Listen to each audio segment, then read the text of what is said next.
Yang akan dibahas kali ini yaitu pelatihan sumber daya manusia. Apa saja sih yang dibahas kali ini? Yaitu yang pertama, orientasi dan orientasi karyawan baru. Kedua, proses pelatihan 5 langkah ADI. Ketiga, melaksanakan program pelatihan. Keempat, teknik pelatihan seumur hidup dan keaksaraan. Kelima, pelatihan tim. Keenam, rotasi pekerjaan. Ketujuh, off the job training dan pengembangan manajemen pekerjaan. Yang pertama, orientasi dan orientasi karyawan baru.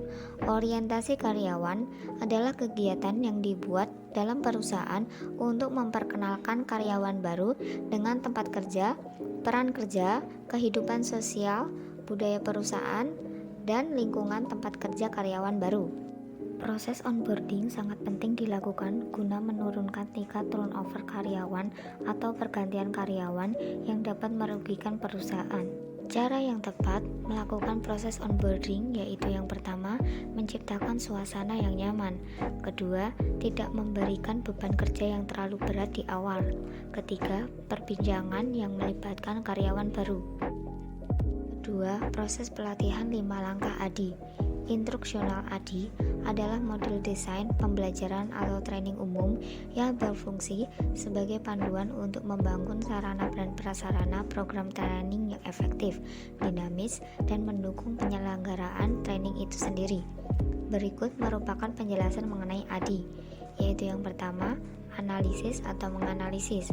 Seorang training designer harus melaksanakan proses analisis kebutuhan training atau pelatihan yang disebut dengan Training Need Analysis atau TNA. Kedua, desain atau merancang.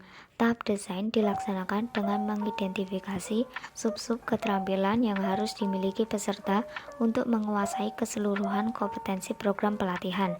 Hal ini bersifat spesifik dan diperoleh melalui analisis terhadap keterampilan atau tujuan program pelatihan.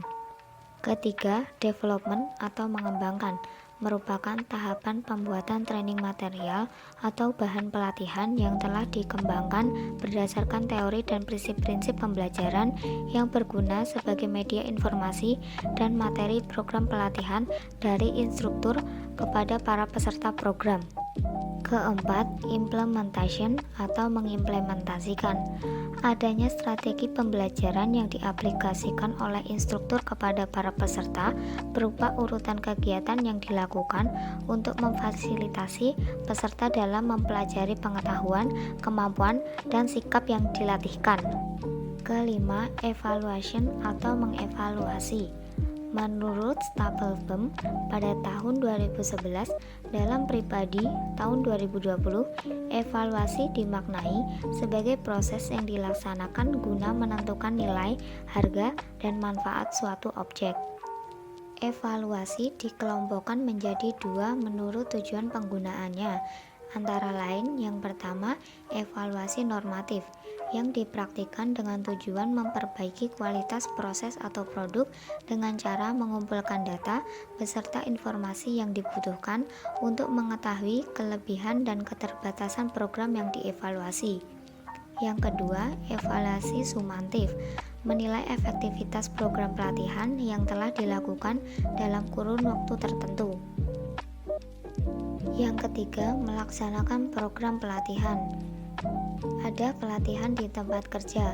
Sunyota mengungkapkan pada tahun 2012 terdapat 3 tahap pelatihan, yaitu yang pertama, penentuan kebutuhan pelatihan. Tujuannya merupakan buat mengumpulkan sebanyak-banyak mungkin data yang relevan guna mengetahui serta memastikan apakah butuh tidaknya pelatihan dalam organisasi tersebut. Kedua, desain program pelatihan. Bila pelatihan adalah pemecahan terbaik, hingga para manajer ataupun supervisor wajib memutuskan program yang pas dan wajib dijalankan. Ketiga, evaluasi program pelatihan.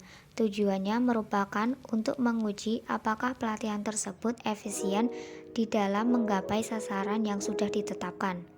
Selain itu, ada manfaat pelatihan tenaga kerja, antara lain yaitu yang pertama, meningkatkan kualitas serta mutu produktivitas. Kedua, memenuhi kebutuhan-kebutuhan perencanaan sumber energi manusia. Ketiga, mengurangi jumlah biaya kecelakaan kerja. Yang kedua, pelatihan di tempat magang.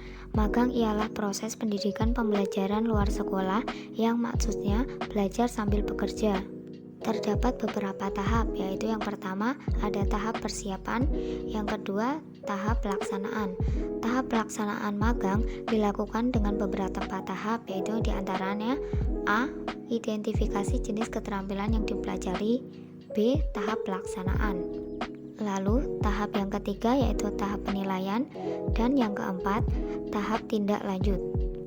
Ketiga, pelatihan pembelajaran informal. Pelatihan kerja informal merupakan keseluruhan kegiatan guna memberi, memperoleh, meningkatkan, serta mengembangkan kompetensi kerja, produktivitas, sikap, disiplin, dan etos kerja pada tingkat keterampilan dan keahlian tertentu, sesuai dengan jenjang dan kualifikasi jabatan dan pekerjaan. Ada 3 tahap dalam pembelajaran informal, yaitu tahap pra-pelatihan, tahap pelatihan, dan tahap pasca pelatihan atau evaluasi. Keempat, instruksi kerja. Instruksi kerja adalah perintah kerja yang mendefinisikan jalannya suatu kegiatan secara rinci dan jelas, dan hanya berfungsi sebagai pendukung kualitas atau proses kerja. Kelima, permodelan perilaku. Permodelan perilaku adalah metode pelatihan dan pengembangan yang memungkinkan orang untuk belajar dengan meniru atau menduplikasi perilaku orang lain untuk menunjukkan kepada manajer bagaimana menghadapi situasi yang berbeda. Keenam, sistem pendukung kinerja elektronik. Sistem pendukung kinerja elektronik atau Electronic Performance Support System atau EPSS adalah sistem pendukung yang mendukung kinerja peserta dengan memberikan informasi pada saat dibutuhkan atau just-in-time learning. Keempat, teknik pelatihan seumur hidup dan keaksaraan. Yang pertama, pelatihan seumur hidup. Pelatihan seumur hidup atau yang dapat disebut lifelong learning merupakan konsep pembelajaran yang dilakukan secara terus-menerus dan berkesinambungan, dimulai dari manusia lahir sampai dengan akhir hayat dan sejalan dengan fase-fase perkembangan manusia. Kedua, keaksaraan. Pada prosesnya, pengawas akan memberikan pengajaran keterampilan dasar menulis dan berbicara kepada para pegawai. Kelima, pelatihan tim. Pelatihan kerja tim adalah pelatihan pengembangan tim atau team building yang didefinisikan oleh Picard, Bizu, dan Transford dalam Bakroni pada tahun 2011 sebagai pelatihan yang dapat meningkatkan kohesi dan kerja tim. Tujuan dari pelatihan ini adalah agar peserta dapat, yaitu yang pertama, memperkuat integritas, akuntabilitas, dan mempromosikan kesehatan di tempat kerja dengan tim. Kedua, meningkatkan kerjasama, koordinasi, komunikasi, dan resolusi masalah, keyakinan, keterampilan emosional. Ketiga, hindari konflik, fokus pada kinerja. Keempat, saling menghormati, manajemen bersama, pengambilan keputusan, timbal balik, kepentingan yang saling melengkapi dan mendominasi satu sama lain. Keenam, rotasi pekerjaan. Menurut Robbins dan Judge pada tahun 2008, halaman 272, rotasi kerja adalah pergantian periodik seorang karyawan dari satu tugas ke tugas lain. Rotasi kerja berpengaruh baik dan signifikan terhadap kinerja karyawan.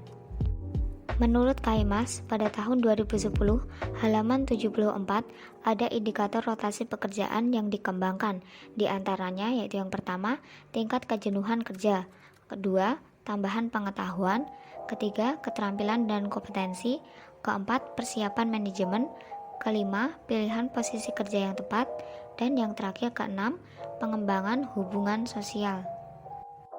Ketujuh, off-the-job training dan pengembangan manajemen pekerjaan. Pekerja handal non-efisien tentu perlu adanya proses pembekalan, pelatihan, dan pengembangan. Dimulai dari kata pelatihan dan pengembangan memiliki perbedaan yang signifikan. Menurut Syarifuddin pada tahun 2001, dikutip dari laman artikel, Pertama yaitu pelatihan adalah kegiatan yang dilakukan guna meningkatkan skill dari masing diri peserta dalam jangka pendek mengenai posisinya di sebuah organisasi atau perusahaan.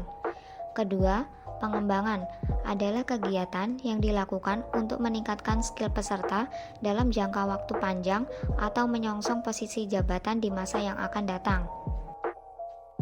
Metode yang biasa diterapkan dari sistem of the job training diantaranya yang pertama metode simulasi. Simulasi dapat dilakukan dengan beberapa cara, yakni studi kasus, bermain peran, business games atau permainan bisnis, lalu vestibule training, yang terakhir yaitu laboratory training. Yang kedua, metode presentasi. Kegiatan menyampaikan sesuatu di depan orang banyak guna diambil informasinya. Terdapat beberapa metode presentasi, yakni yang pertama, kuliah, kedua, presentasi video, ketiga, metode konferensi, dan yang terakhir, studi sendiri atau self-study. Pelaksanaan training perlu memperhatikan beberapa hal yang tentunya berpengaruh terhadap kualitas pelatihan. Menurut Hani Handoko, pada tahun 2000, halaman 110 dikutip dari halaman artikel, menyatakan bahwa ada beberapa faktor yang perlu diperhatikan, yaitu yang pertama, efektivitas biaya, kedua, materi program yang dikendaki, ketiga, kelayakan fasilitas, keempat, preferensi dan kemampuan peserta, kelima, preferensi dan kemampuan trainer, dan yang terakhir, prinsip belajar.